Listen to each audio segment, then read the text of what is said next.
Anything else, any other guidance that you can offer to those of us who struggle with IT procurement?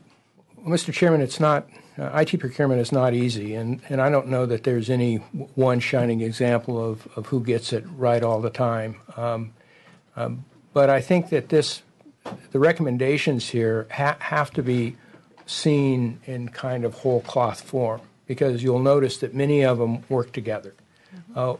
We believe that there's an opportunity to try some innovation in your acquisition models. But we also believe you need to evaluate those and understand what worked and didn't work and make adjustments, and then have kind of a continuing circle where you've checked that, you've looked at it, and you learn from that. We believe that business requirements are incredibly important to get right up front, and that really sets the stage for a successful procurement. And having your customer fully engaged to understand what success looks like on the outcome, which means that they have to understand what their business process is and what their business objectives are. And defining success early on, then that sets you up to develop a procurement practice. What's the procurement plan going to be? How's the acquisition practice? And that also sets you up for the contract management. So it's achievable, but it takes pulling that all together. And frankly, I think it takes, at least with information technology, it really takes a single organization who does have responsibility for making that happen. Well, I will say it again. Your effort was an outstanding effort. I want to thank you for what you have done for the state of California and for this legislature, and certainly this budget subcommittee, in terms of putting things together, putting some suggestions together that hopefully we'll take to heart and implement. And I want to particularly thank you for your time this afternoon. It was not 5 minutes. It was lengthy, and your time is valuable, and I really appreciate it. So thank you both very, very much. Thank you. Thank you, Mr. Chair.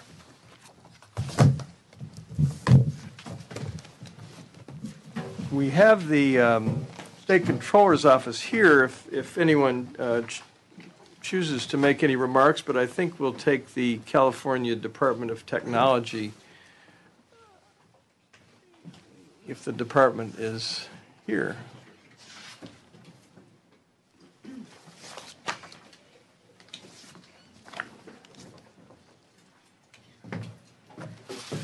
Good afternoon, Senator. Good afternoon, sir. Carlos Ramos, Director of the Department of Technology.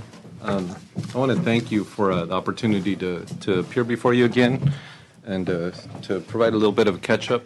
I enjoyed and appreciated working with the task force as they were doing their deliberations and when they published their report. I also wanted to take the opportunity to correct the record on a couple things, because I think the committee may have been left with the wrong impression. As I was listening to the LAO's overview, there's a couple things that I wanted to correct the record on. In terms of the assessments, and specifically the assessment of the 21st Century Project, one of the things that the LAO didn't report was that was actually our idea. That was something we had requested when we suspended the project. Secondly, I think the SCO actually has done an internal assessment. In fact, it was presented at the hearing that you held in August. They submitted the report to you and presented it there. They can probably talk about that as well. In terms of our own assessment of our own process or parts in the, not only in terms of the 21st Century Project, but just in general in terms of how do we provide oversight and what efforts have we undertaken in that regard, we've actually done a couple of assessments of our own. One, it's not published yet, but we went out and actually commissioned somebody to do a lessons learned effort across the entire state project portfolio and come back and bring to us what do we know about what causes projects to trip up. I have spoken about that publicly. We do have a draft report of it, but more importantly, beyond doing just the report, we've actually implemented many of the recommendations and many initiatives and efforts to address some of the issues that we found through the assessment. And then finally, when we took down the other project, the Department of Motor Vehicles project, around the same time frame, we also required an independent assessment be done then. That assessment was completed. It's been published. It's been shared with the legislature, and it had a very extensive section on it that specifically addressed the oversight role of the Department of Technology and made recommendations there. So my only point being that there has been actually a number of assessments, and beyond the assessments, we've actually undertaken a number of initiatives and reforms in response to what we found in the findings of those assessments, and I'm happy to talk about those. I think the most significant one is our reform of not only IT procurement, since we inherited IT procurement, but also the way we review and approve technology projects. We're calling it our life cycle approval process. We announced actually in September of last year, and I'm glad I brought the technology policy letter that actually announced it, the new approach to reviewing technology projects. And the first stage of it was a section that focused on specifically restructuring the information technology approval process to improve the quality, value, and likelihood of success of technology projects being undertaken in the state of California. And that first stage is specifically on business analysis and understanding, the business side of a technology initiative before it ever gets approved, which gets into business process reengineering, understanding what changes need to be taken on by the business side of the house, assessing the capacity of a department to take on and successfully deliver a technology project, and including looking at things such as governance. Do they have a good governance structure in mind? Do they understand what business problem they're trying to address? Are they willing to devote the level of resources and the skill sets that are needed from the business side of the house to help design and implement a technology project? And are they willing to undertake the sorts of organizational changes that are required to make a project successful? And I point that out because it's only the first stage. I do have a handout for you there. Hopefully, do you guys have it up there? That goes through the subsequent stages that will come up. I guess what I would do is I would ask you to look at the slide on page number 6.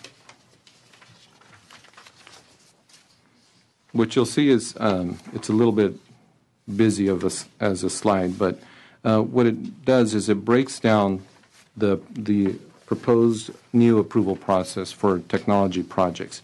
And what we've essentially done is broken it down into a number of different stages. The way the old FSR process was, we would ask departments to propose a project, estimate how much it was going to cost, estimate how long it was going to take, identify the technology solution all at once up front. And then it was a very long and bureaucratic process that sometimes would take a number of years to complete. And then at the conclusion of that, we would go out to a procurement and then at some point sign a contract with a vendor to go out and build a system for us. What it required departments to do was to make estimates and put forward proposals oftentimes years before they went out to test the market, years before they engaged the private sector to be able to come in and provide us cost estimates or schedule estimates that were more realistic. So what we've done is we've broken up the process into 4 stages. The first stage, as I said, is our business analysis stage. And what we tried to show here is that first thing we ask departments to do is to share and build their business case. Tell us what business problem you're trying to solve. As you heard from the folks from the task force, one of the ways that you get innovation and you get better results in your procurements is for the vendors to clearly understand what business requirements are, what business problems you're trying to solve. Secondly, we want to make sure that that proposal aligns with the state's overall strategic plan. And then the last piece of it there is to assess the organization's overall readiness to take on a technology project. So that includes everything from staffing levels to the engagement of the business side of the house. Do they have the competency to run a project and take on a technology project, and the willingness to go back and change and revise business processes? Like I said, that stage was rolled out in September of this last year. What it also does is it gives us, as an approving authority, the ability to stop a project much in advance of any investment of taxpayer dollars if these pieces aren't in place. If we, at that point, we decide, okay, the department has made its business case, has established itself, and demonstrated that it has capacity to take on a project, then we'll let them go on to the next phase of the process. That's the point at which we begin to identify alternatives and the sorts of business and technology models that they should be looking at. Once you have a clear understanding of what your business requirements are, once you know, are you going to be changing any of your processes, then you can begin to look at the technologies. Again, if there's a misalignment there, then we also have the ability to put a stop to it there. Again, before we've invested any money or much money in it.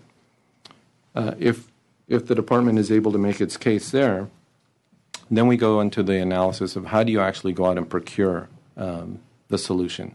Now that we have an understanding of what your business processes are, now that we have an understanding of what problems you're trying to resolve, and a better understanding of, are you going to develop a new system from scratch?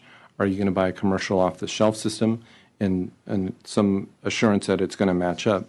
Then we go out to look at the procurement and what is the model for procurement, including looking at things such as some of the alternative procurement models that the task force has recommended. Before we go to 3, you can finish with 2, and I want to go back and ask a couple questions. Sure. Well, we can do that now. So, in the business analysis piece, I think you used the phrase, determining whether the organization is able to take on the project or something like that. They have the capacity to take it on. I'm trying to evaluate what we do in light of the task force recommendations and this 30-something page report, because the governor commissioned it. So presumably the governor and the administration have bought into the task force process, and so the task force recommendations, certainly should be given serious consideration in what we do and how we move forward. And so in stage 1, I hear you, and I guess us, looking at the agency as the agency's capacity to do a project, as opposed to considering whether we should centralize information technology activity and procurement in your department, for example, or something similar to your department, so that it's not a determination of whether the agency has IT people who can do the project. It's whether you have IT people who can do the project. Sure. So appropriately staffed. Is that? And I could do this another way by going through the report and asking each recommendation. We could do that as well. We're prepared to address that. Have you given any consideration to the task force recommendation to centralize IT procurement along the lines of the OSI model that we apparently use in the Health and Human Services area in California? Sure. We have given quite a bit of consideration. And in fact, it might actually be better to go through recommendation by recommendation, because what you'll see is we've done something in almost every one of these. Okay, well, I'll let you get through. Well, let me ask one other question on stage 2. Sure. I didn't hear anything about re-engineering. Well, if you'll look at the chart there. Does that fit in somewhere on these boxes? Right. It's under the very first box, assessing existing business practices. So that means re-engineering. So because that's what we didn't see, my perception, on some of the procurement that this subcommittee has looked at. Sure. Yeah, and we in fact, were trying to adapt commercial software to legacy systems and legacy functionality, which resulted in a disconnect, which further resulted in change orders, my non-IT perspective, Sure. which further resulted in additional expenditure of time and money. No, you're absolutely correct. When we went out and did our lessons learned exercise, we cataloged, and through our own oversight efforts, we've cataloged the common issues that trip up projects. And that is one of the common ones, is a failure to not only reorganize or rethink and re-engineer business practices, but even when a system comes in, a new system, a failure as an organization to change the way that you process your workload, or a failure of getting an organization ready to accept the change of a new system. So that is a very common problem. I will talk a little bit later about how we've taken those lessons learned and those common issues, and actually built not only our approval processes to address them and our oversight functions to address those, but we've actually started to develop training classes and have developed a whole series of we call our Project Academy series, where we go and focus specifically on those issues that we've identified. So, organizational change management, contracts and contract management, business process reengineering, testing, data management and data conversion. We've already established and launched classes in those areas. Maybe I should. I need to let you get through your stages, and then we can talk. But Sure. I need to ask this question because it's Sure. burning a hole in my small head. However you like. Why not centralize information technology procurement in one agency where we could collect the best and brightest in the state of California in our departments and agencies? We could pay them appropriately, and we could have them work on particularly the large projects that our departments and agencies individually, sporadically, over time, tend to get themselves involved in, as opposed to relying on an individual department or agency to have the IT personnel necessary to manage a project when they may do a big project once every 20 years. Wouldn't it make more sense? Maybe there's a rationale for doing what we do, and maybe because I'm not an information technology person and can barely turn on my computer, maybe that's why I don't understand. So could you enlighten me? Sure. So let me just say this. You're speaking to a former director of OSI, so you're speaking to my heart here. And so I guess I would say two things. One is, let me answer it this way. There is some level of expertise out there. OSI is a good example of it, but there are other departments that actually do information technology projects really well. Franchise Tax Board is a good example of that, too. They're very successful in what they do. The healthcare receiver has done a number of projects very successfully.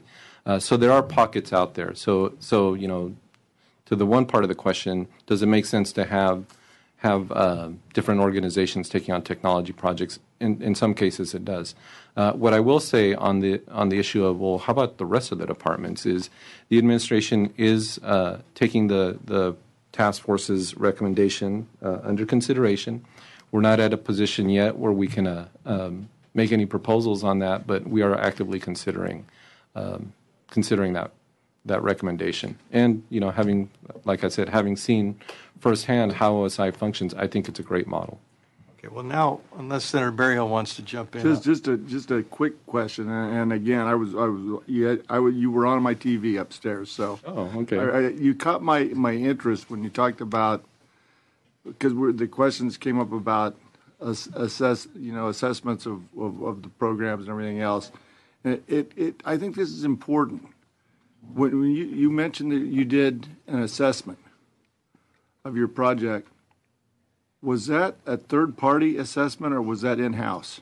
It was both. What we did, and I guess what I would say is we've looked at this area very thoroughly and comprehensively. So the first thing I did when I came into office was to look at I'd been in government before, as I said, at OSI. I'd been a departmental CIO. I'd been on projects. So I've seen firsthand some of the challenges with the way that the whole, not only procurement process, but the project approval process works. So we first did an in-house assessment, but then beyond that, we went out and well, got... Do you see my reluctancy with in-house? If you're doing an in-house assessment, then that credibility to me is not real good, because what the heck? You're always going to say, hey, everything's good. Actually, we didn't. We came back and said, no, everything is not good, and that's why we made some of these changes, including changes to the approval process, changes to the IT procurement. Part of the reason why IT procurement is over at my agency now is because when we looked at it, we said, just as the task force pointed out, there's some things that are not working here. It could be done in a better way. So our conclusion was not at all that, hey, everything's great. Secondly, the assessment that we did, we actually went out and commissioned, an independent set of experts to do an assessment of, like I said, not only my own department, but the whole IT portfolio and say, what lessons can we harvest out of this and what recommendations can we come up with as a better way of managing technology projects across the state?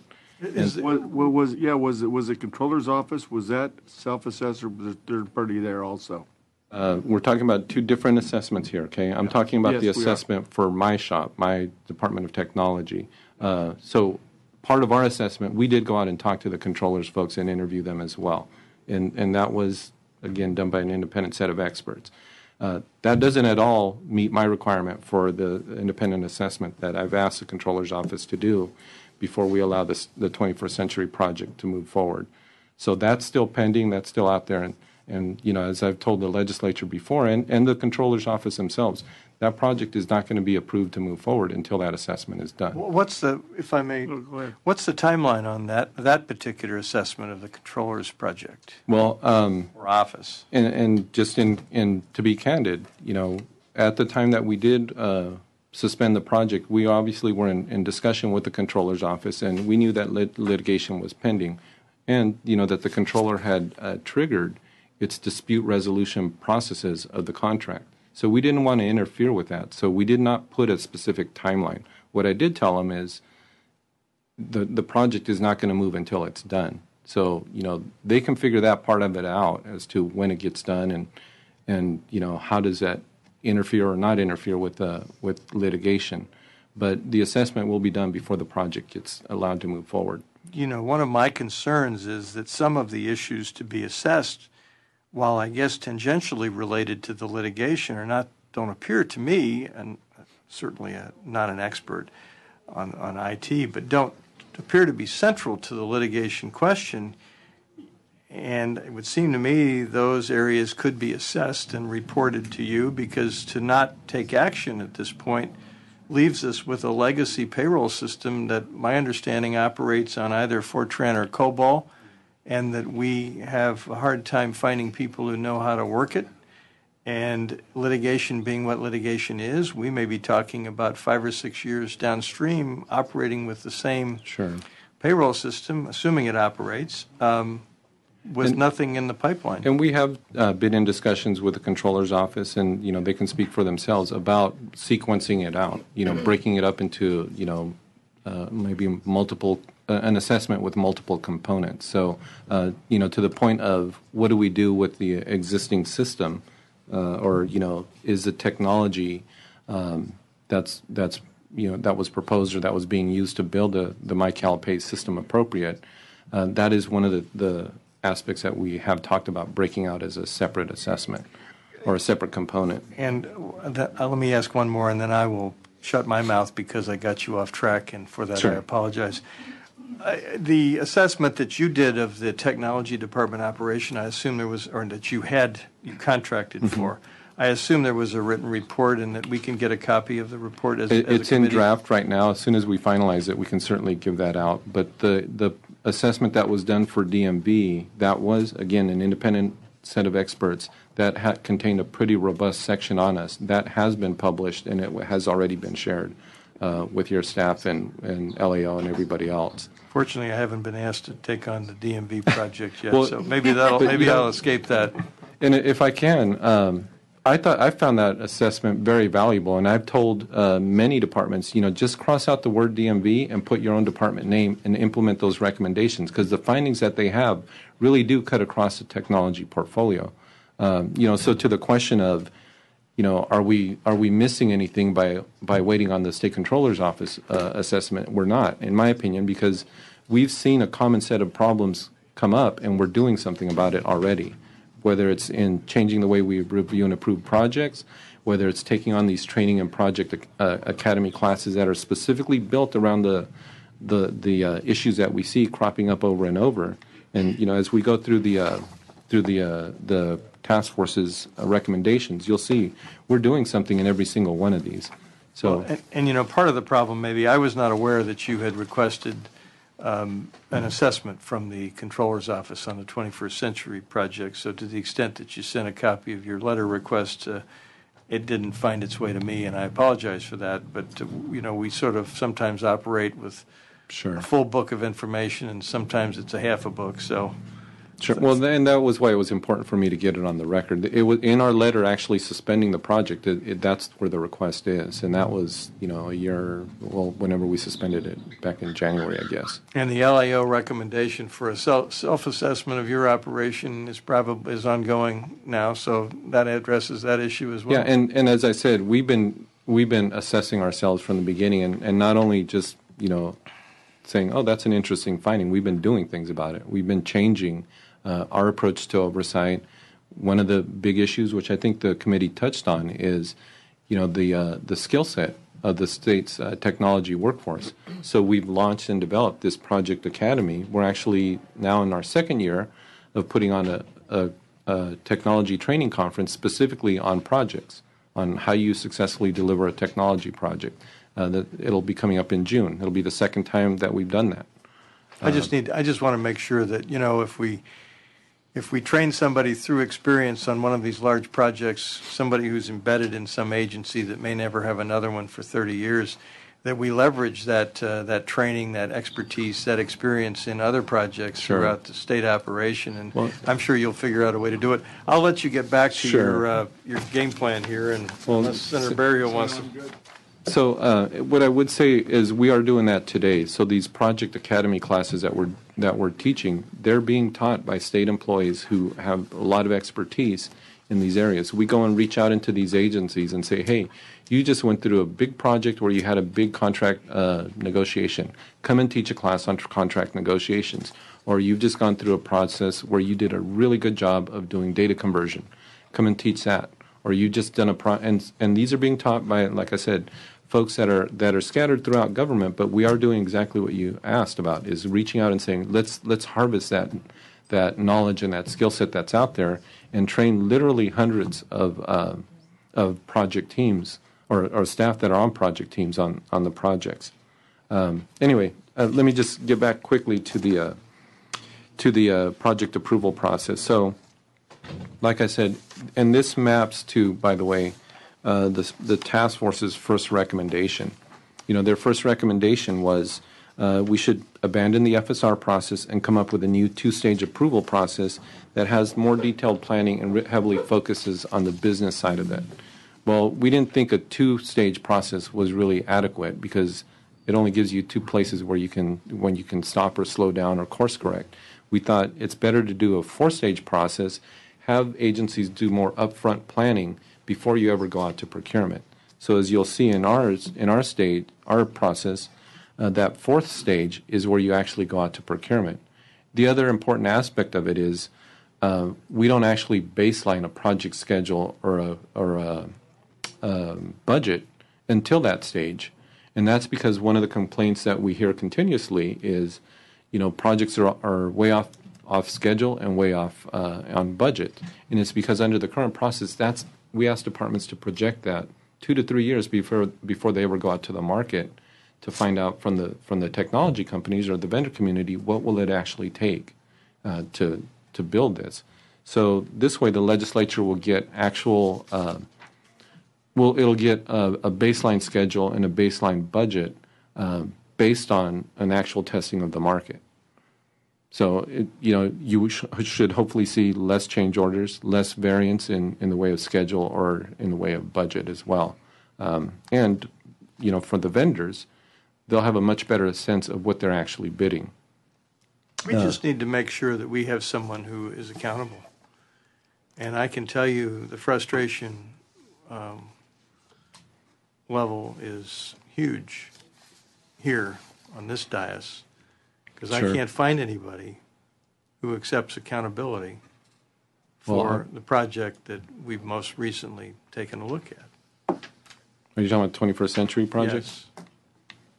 So, I'm hoping, we can go through the recommendations, and I look forward to that, because we haven't seen any legislative proposals, any contract changes. I guess the state administrative manual somebody does, and it's outside of our purview because it's the Administrative Procedures Act, but we haven't seen anything up here having to do with IT contract reform legislation that I'm aware of. Well, so if I can address that too before going into the, because you did ask the question, I think also I don't know if you asked LAO, but I know you did ask the task force.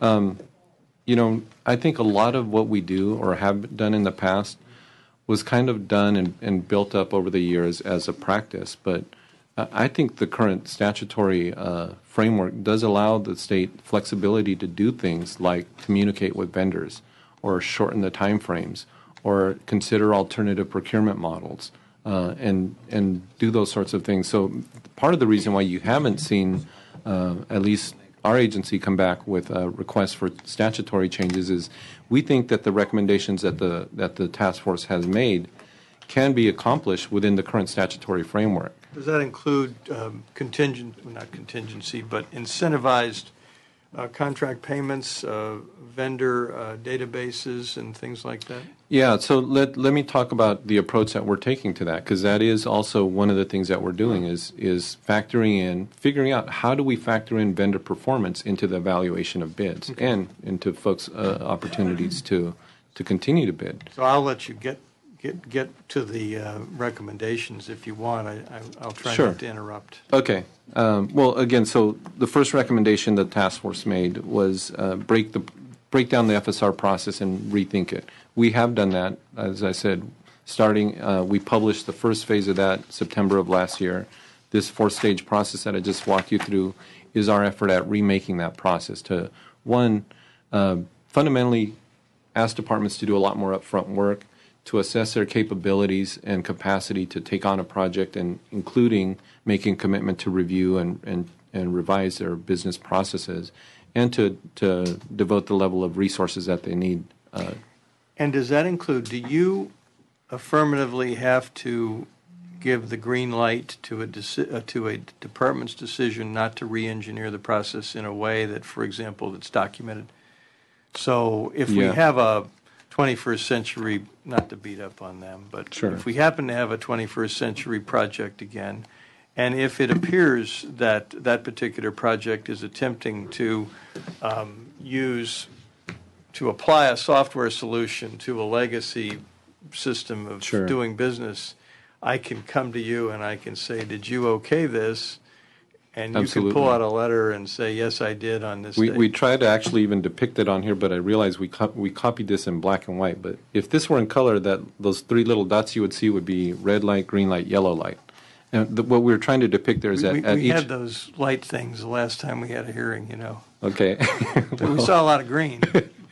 So this is meant to depict that these stages, these gates are each points at which we can stop a project or stop at something if it's not meeting, the requirements in these areas. Okay. So yes, the short answer is yes. We would have the ability to say, if you're not willing to commit to re-engineering your practices and your processes, then we're not going to approve you going forward on a project. Perfect.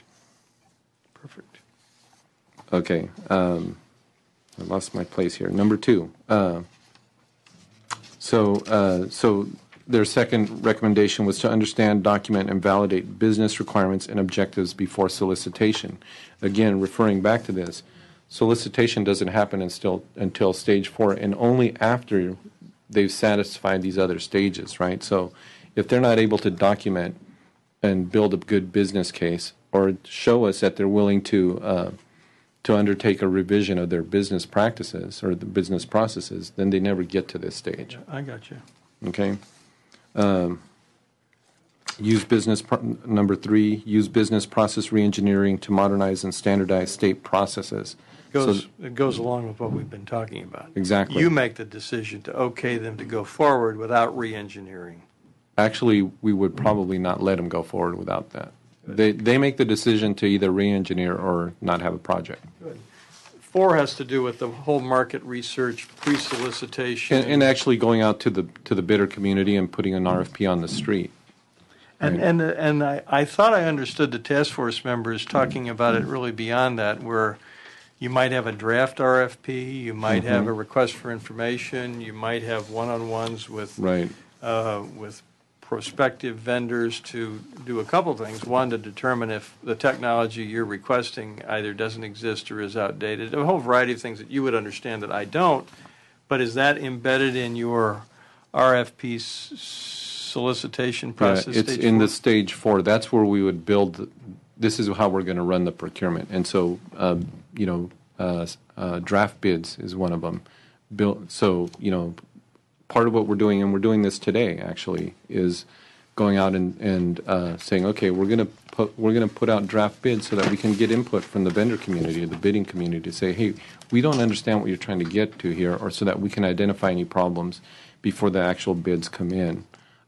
You had asked, or one of you had asked, does the state use this public contract code 6611 procurements? We are doing that. In fact, the last procurement that we concluded for CalCloud, the state's cloud initiative, was a Section 66 procurement. So since we've taken over the procurement for technology projects, we're much more open and actually employing that. In addition, we're building in more of an opportunity to have communication with the vendors throughout the process. So, the posting of draft bids is one of them. It's the posting of draft requirements so that we can get feedback before we ever actually say, okay, now give us an actual bid. Are there any statutory impediments or administrative regulatory impediments to doing the sorts of things we've just been talking about, which is the draft bids, the meeting with vendors, the exchange of information? I don't think so, because we've been doing it successfully now. So that's why I was saying I think that the current statutory framework gives us the flexibility to do that. Now, as we go forward and come up with other models, because we are even today doing alternative procurement models, some where we do risk sharing, where we ask the vendor, like our cloud situation, where we say, okay, we'll pay you based on the money you save us, or we'll pay you based on the business that you help develop or the revenue you drive. Some of those sorts of things are very helpful because the state doesn't have to put any money out of pocket. The vendor comes in and puts in a system, and we don't have to pay until they actually show that it works. But as we explore those and look at even at future models, we may require some flexibility at that point. But to this point, we really haven't found anything that has kept us from trying to be innovative and trying to implement the recommendations that the task force put out. Are we insisting that agencies, departments, maybe it's your department, ask prospective vendors or contractors for lists of clients or customers that they've worked for in the past? We do. And then gone out to do our due diligence? Because that was one of the issues that bothered me, as I recall, during one of the procurement projects we looked at, whether or not adequate due diligence was accomplished prior to selection of a particular vendor. Sure. So we do, when we evaluate a bid, we evaluate everything from the bidder's track record and their qualifications, let's call it, of not only of their staff but also of the company. Have you done or taken on a project and successfully delivered it of similar scope and size? And so we do that. The one area where we're focusing on, and it's going to take some effort to develop the skill set in government, is how do you adequately assess the financial viability of some of these vendors too? Because if you're going to take on a very large project in California, especially one that's risk-based, we got to know that you have the financial viability to pull it off. Do we ask for capitalization data? I don't know the answer to that, only because I'm not really that versed in how we do our financial due diligence. But I can certainly find that out and get back to you. Or at least take a look at it, because it's certainly something that if you raise the issue, but it is a valid issue, right? You can say it's one of the recommendations has to do with a staffing plan, and state ought to have one too, but the vendor comes in with a staffing plan that has 25 people on the staffing plan, and the question is, do they have the capitalization to maintain the payroll?